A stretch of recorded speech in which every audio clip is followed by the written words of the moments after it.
Saudações! Vamos dar continuidade ao nosso estudo do Estatuto da Criança e do Adolescente para fins de concurso público. Então eu parei aqui na seção 8, da habilitação de pretendentes à adoção. Artigo 197, a linha A. Os postulantes à adoção domiciliados no Brasil apresentarão petição inicial na qual conste: inciso 1, qualificação completa. Inciso 2, dados familiares. Inciso 3, cópias autenticadas de certidão de nascimento ou casamento ou declaração relativa ao período de união estável. Inciso 4, cópias da cédula de identidade e inscrição no cadastro de pessoas físicas. Inciso 5, comprovante de renda e domicílio. Inciso 6, atestados de sanidade física e mental. Inciso 7, certidão de antecedentes criminais. Meu amigo, estes dois incisos que eu acabei de ler são extremamente relevantes, não apenas para a adoção de crianças. Isso aí deveria ser adotado em quaisquer processos seletivos de concursos públicos. Por quê? Observe que quando um indivíduo corrupto ascende ao poder, meu amigo, minha amiga, isso compromete toda a máquina pública, porque, obviamente, as pessoas, os funcionários, terão que obedecer a esse indivíduo que lá se encontra. Se não obedecerem, sejam suas atitudes corruptas ou não, vão comprometer suas carreiras. Você está compreendendo a problemática de não exigir o que está sendo proposto nesses incisos, não apenas para adoção, qualquer cargo na esfera pública. Se você tem um indivíduo corrupto no poder, por exemplo, ele vai violar as leis de responsabilidade fiscal e vai achar que está tudo bem, que ele tem sim o direito de não ficar inelegível e continuar atuando normalmente. E quaisquer que sejam os meios para atingir este fim de continuar atuando, ele vai fazer. Você pode ter pessoas que usam aviões presidenciais para traficar cocaína de um país para o outro e vão achar que isso é normal, que nunca serão pegos. Você pode ter, por exemplo, juízes que vendem as sentenças, que farão da justiça um grande comércio. Você pode ter indivíduos que cometem erros judiciários e vão acreditar que é perfeitamente aceitável você sacrificar o inocente em prol de suas carreiras. Você vai ter uma verdadeira avalanche de coisas que não prestam, coisas que não interessam à sociedade. Quando o corrupto alcança o poder, você tem uma inversão total dos valores. Porque se você tem ficha limpa e proceder idôneo, e se levantar contra esta abominação, é você que vai ser encarado como ficha suja. E não eles, que têm trocentos processos nas costas. Então, o que propõe esses incisos é extremamente relevante. Bom, vamos dar continuidade. Inciso 8. Certidão negativa de distribuição cível. Artigo 197, a linha B. A autoridade judiciária, no prazo de 48 horas, dará vista dos autos ao Ministério Público, que no prazo de 5 dias poderá: inciso 1, apresentar quesitos a serem respondidos pela equipe interprofissional encarregada de elaborar o estudo técnico a que se refere o artigo 197, a linha C desta lei. Inciso 2. Requerer a designação de audiência para a oitiva dos postulantes em juízo e testemunhas. Inciso 3. Requerer a juntada de documentos complementares e a realização de outras diligências que entender necessárias. Artigo 197, a linha C.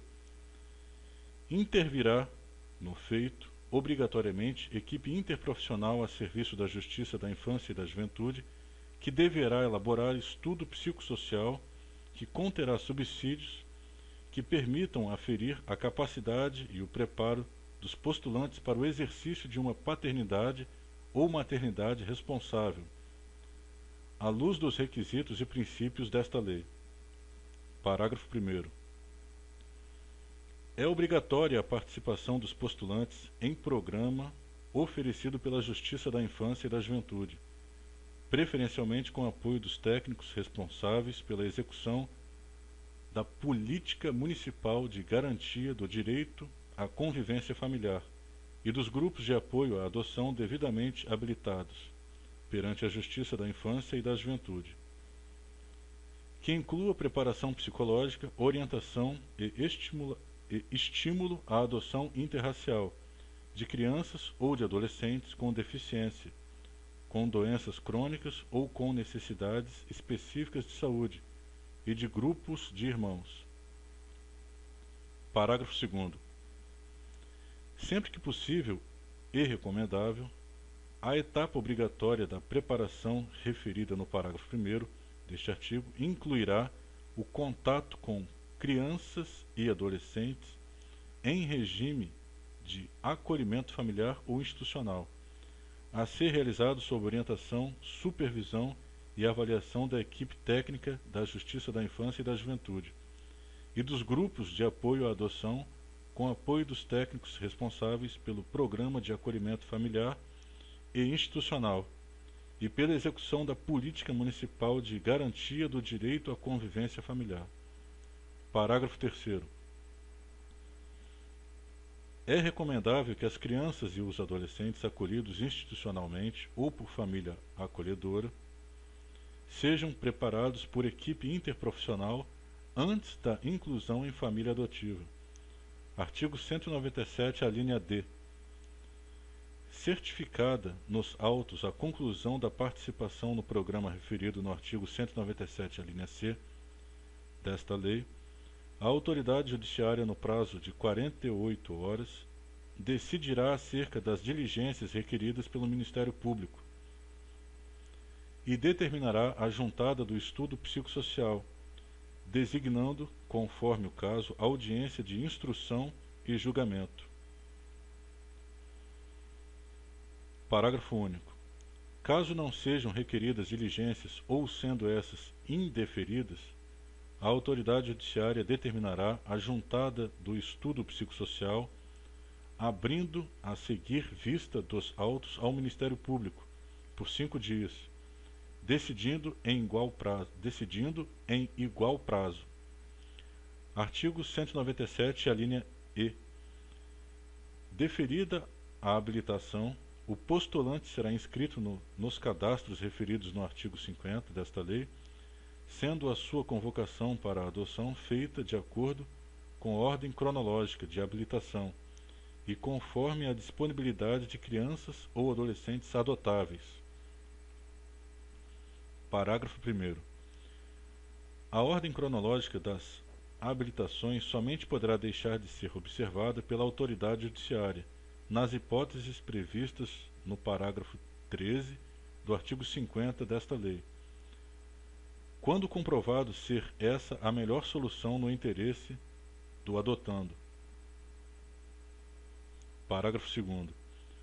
A habilitação à adoção deverá ser renovada no mínimo trienalmente, mediante avaliação por equipe interprofissional. Parágrafo 3º. Quando o adotante candidatar-se a uma nova adoção, será dispensável a renovação da habilitação, bastando a avaliação por equipe interprofissional. Parágrafo 4º. Após 3 recusas injustificadas pelo habilitado, a adoção de crianças ou adolescentes indicados dentro do perfil escolhido, haverá reavaliação da habilitação concedida. Parágrafo 5º.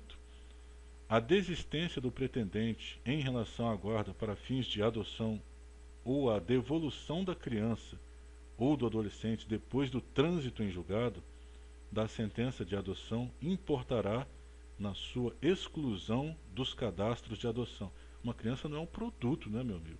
Vamos destacar este parágrafo 5º. Artigo 197, a linha F.